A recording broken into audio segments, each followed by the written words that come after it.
Desde que empecé a trabajar en la empresa de publicidad, supe que mi jefe, Arturo, no era como los demás. Tenía una sonrisa impecable y palabras dulces, pero siempre había algo en su mirada que me hacía dudar. Durante meses aguanté sus críticas y sus exigencias imposibles, pensando que solo era un jefe duro, pero cuando me despidió sin previo aviso, con la excusa de que no cumplía las expectativas, algo dentro de mí se rompió. Salí de esa oficina con la dignidad hecha trizas. Todo el mundo me miraba como si fuera la culpable de mi propia caída.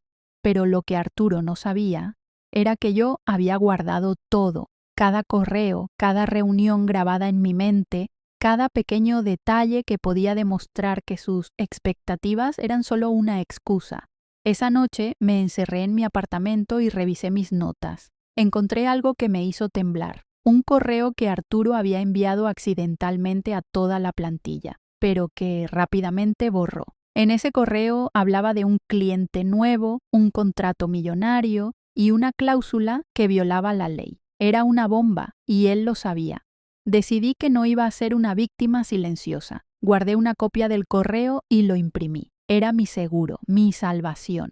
Si Arturo había jugado sucio, yo no me iba a quedar callada. Durante días recopilé pruebas, viejas conversaciones, facturas infladas, promesas falsas que había hecho para que firmara ese contrato ilegal.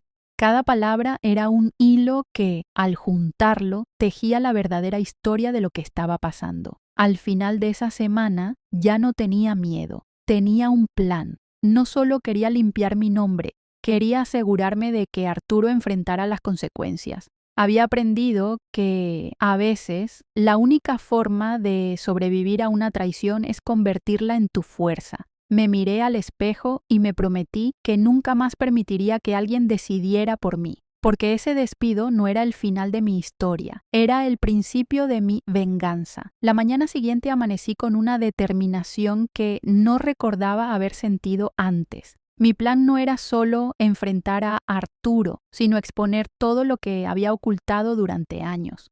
Sabía que no podía hacerlo sola, así que contacté a una vieja amiga que trabajaba en el área legal. Ella me escuchó en silencio mientras le contaba todo. «Esto es más grande de lo que pensaba, Lourdes», me dijo con voz grave. «Si ese contrato es real, no solo te despidió injustamente, cometió un delito». Supe entonces que tenía que ser cuidadosa. Cada paso debía estar respaldado por pruebas sólidas. Me pasé la noche ordenando los documentos y preparando un dossier con todo lo que había reunido. Era mi escudo. Decidí también hablar con algunos excompañeros de trabajo. Muchos estaban resentidos con Arturo, pero temían perder sus empleos. Aún así, uno de ellos, Javier, me dio algo invaluable: una copia del contrato original. «Ten cuidado, Lourdes», me advirtió. «Él no dudará en hacerte daño si se siente acorralado». Guardé el contrato en un lugar seguro y lo escaneé en mi computadora.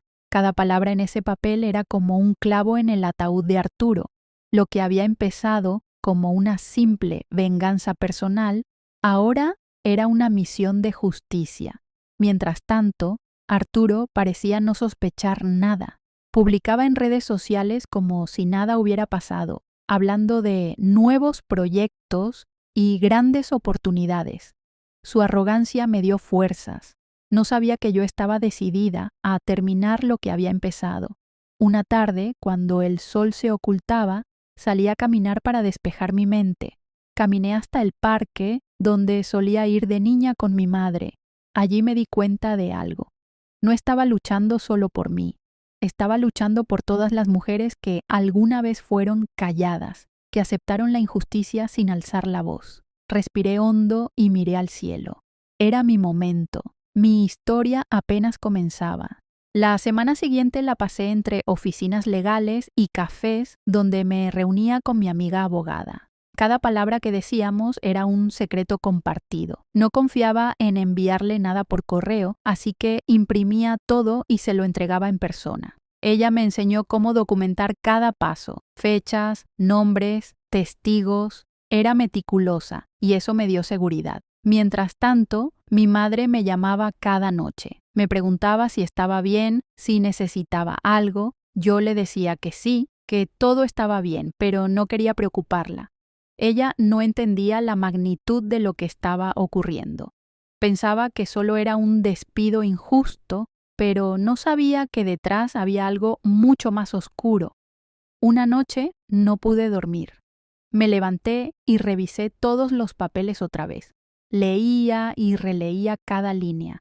Cada vez que encontraba un error o una contradicción en los documentos de Arturo, lo subrayaba con un marcador rojo. Sabía que no podía cometer errores. Todo debía estar perfecto.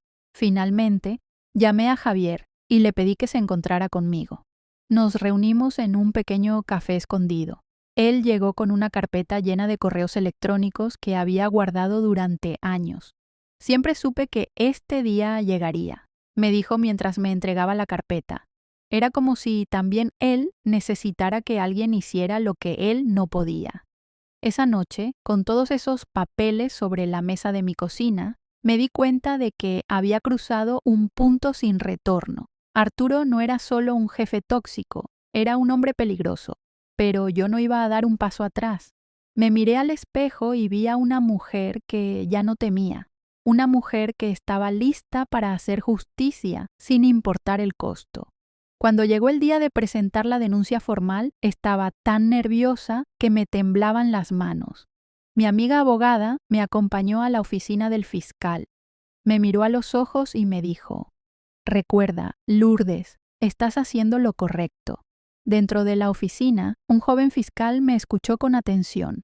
Yo hablaba despacio, cuidando cada palabra. Le mostré los correos, los contratos, las pruebas de la falsificación de mi firma, todo. Mientras hablaba, sentía que cada palabra me quitaba un peso de encima. El fiscal tomó nota y me pidió que firmara una declaración oficial. Firmé con decisión. Ya no había vuelta atrás. Al salir de la oficina, me detuve un momento en la puerta. Sentí el aire frío en mi cara y me di cuenta de que, por primera vez, estaba respirando sin miedo. Caminé por la calle como si pesara menos, como si, por fin, me perteneciera a mí misma. Pero Arturo no tardó en enterarse. 2 días después, recibí un mensaje suyo. «¿Crees que puedes ganarme? No tienes idea de con quién te estás metiendo». Lo leí con calma y lo borré. No iba a permitir que sus amenazas me asustaran. Él ya no tenía poder sobre mí. Esa noche me preparé un baño caliente y me quedé en silencio, escuchando el sonido del agua. Pensé en todas las mujeres que había conocido en mi vida, amigas, compañeras de trabajo, incluso mi madre. Mujeres que habían sido silenciadas, mujeres que habían tenido que sonreír cuando querían gritar. Yo ya no iba a ser una de ellas. Me acosté con la certeza de que, sin importar lo que pasara, no me detendría. Arturo había abierto una puerta que ya no podía cerrar y yo estaba lista para cruzarla. Los días siguientes fueron una mezcla de espera e incertidumbre. La denuncia estaba en manos de la fiscalía y yo debía ser paciente, pero la paciencia nunca había sido mi fuerte, así que llené ese tiempo con acciones. Hablé con antiguos compañeros de trabajo, recopilé más pruebas y me mantuve en contacto con mi abogada casi a diario. Una noche, mientras revisaba unos documentos, recibí una llamada inesperada. Era una mujer llamada Teresa, una exsecretaria de Arturo. Con voz temblorosa, me confesó que sabía de las falsificaciones y de cómo él manipulaba los contratos para su beneficio. «Siempre tuve miedo de hablar», dijo, «pero ya no quiero callar más». Nos encontramos en un café discreto. Ella me entregó copias de varios correos y un audio donde Arturo admitía haber cambiado las condiciones del contrato. Era la prueba final que necesitábamos. Cuando escuché ese audio, sentí una mezcla de furia y alivio. Furia, porque confirmaba todo lo que sospechaba, y alivio, porque ya no era solo mi palabra contra la de él. Ahora tenía algo que ningún juez podría ignorar. Mi abogada y yo trabajamos toda la noche, organizando la nueva evidencia. Cada vez que miraba las carpetas llenas de papeles, sentía que estaba reconstruyendo mi vida pieza por pieza. como si cada documento fuera un ladrillo en los cimientos de algo nuevo y sólido. Al amanecer salí a la terraza y respiré el aire frío de la mañana. Cerré los ojos y me prometí que, sin importar lo que Arturo intentara, esta vez la verdad saldría a la luz. Y no solo por mí, sino por todas las mujeres que habían sido usadas y desechadas como si no valieran nada. Era hora de que Arturo aprendiera que la verdad, tarde o temprano, siempre encuentra la manera de salir. El día que entregamos todas las pruebas nuevas al fiscal, sentí que la balanza finalmente empezaba a inclinarse a mi favor. Mi abogada estaba tranquila, confiada. Me dijo que era cuestión de tiempo para que Arturo enfrentara las consecuencias. Pero Arturo no se quedó quieto. Una mañana, mientras caminaba hacia la oficina de mi abogada, noté que un hombre me seguía. No era paranoia, sus pasos eran demasiado sincronizados con los míos. Aceleré el paso y él también. Mi corazón latía con fuerza. Entré en un café y me senté en una mesa, esperando ver si me seguía. Cuando entró al local, supe que no era coincidencia. Se sentó a una mesa cercana con un periódico que no miraba. Mi piel se erizó. Arturo estaba jugando sucio. Llamé a mi abogada y le conté todo. Ella me tranquilizó y me aconsejó que hiciera la denuncia a la policía. Esa noche, en casa, reforcé las cerraduras y bloqueé a Arturo de todas mis redes sociales. Sabía que no podía detenerlo físicamente, pero no iba a darle ni un milímetro de espacio en mi vida. Al día siguiente, fui a la policía e hice la denuncia por acoso. No era solo una batalla legal, era también personal. Arturo quería intimidarme, pero yo no iba a dejarlo. Me refugié en el trabajo voluntario. Empecé a ayudar en un centro comunitario que apoyaba a mujeres en situaciones de violencia y abuso. Allí encontré algo que no sabía que necesitaba, un sentido de propósito. Comprendí que mi lucha no era solo mía. Cada historia que escuchaba me recordaba que la verdad es poderosa, que aunque intenten callarnos, siempre hay una forma de gritar. Arturo todavía no sabía que la mujer que había despedido ya no era la misma, y cuando llegara el momento, él se daría cuenta de que la justicia no se detiene por amenazas. Una semana después de la denuncia por acoso, recibí una llamada de la fiscalía. El fiscal quería verme. Sentí un cosquilleo de ansiedad en la espalda mientras caminaba hacia su oficina. ¿Sería una mala noticia o el principio de la justicia? El fiscal me recibió con una sonrisa cansada. «Lourdes», dijo, «gracias por tu valentía. Lo que presentaste es sólido, pero debes estar preparada. Arturo tiene contactos y no dudará en usarlos para intentar retrasar el proceso». Asentí con la cabeza. Ya lo sabía, pero también sabía que no estaba sola. Esa misma tarde, mi abogada me explicó que el caso entraría a la fase de investigación formal. Significaba que Arturo tendría que comparecer y explicar las pruebas que habíamos presentado. Cada correo, cada audio, cada documento firmado en mi nombre. Esa noche, mientras caminaba de regreso a mi apartamento, pensé en todo lo que había perdido. Mi trabajo, mi confianza, incluso noches de sueño. Pero también pensé en lo que había ganado, mi voz. Recordé las primeras semanas después del despido, cuando sentía que el mundo se derrumbaba. Ahora, aunque el miedo seguía ahí, ya no era dueño de mí. Cuando llegué a casa, me encontré con mi madre esperándome. Ella me abrazó sin decir nada. En su silencio encontré consuelo. A veces las palabras no son necesarias. A veces basta con saber que no estás sola. Me fui a dormir con el corazón sereno. Sabía que Arturo no iba a rendirse fácilmente, pero tampoco yo. Y mientras me quedaba dormida, me repetía una y otra vez: la verdad siempre gana. La fase de investigación comenzó oficialmente. Durante semanas fui citada para declarar, mostrar pruebas y responder preguntas. Cada vez que entraba a la oficina del fiscal, sentía la tensión en mis músculos, pero también sentía fuerza. Arturo también fue citado. Lo vi por primera vez desde mi despido. Estaba elegante, como siempre, pero su sonrisa ya no era confiada. Cuando nuestras miradas se cruzaron, no vi poder, vi miedo. Declaré con voz firme, conté cada detalle. cómo falsificó mi firma, cómo manipuló a la empresa, cómo me despidió para proteger su secreto. Cada palabra era una liberación. Después de mi declaración, salí a la calle y respiré hondo. El aire frío me hizo sentir viva. Miré el cielo y me di cuenta de que, aunque el proceso aún no había terminado, había recuperado algo invaluable, mi dignidad. Los días siguientes fueron una mezcla de esperanza y cansancio.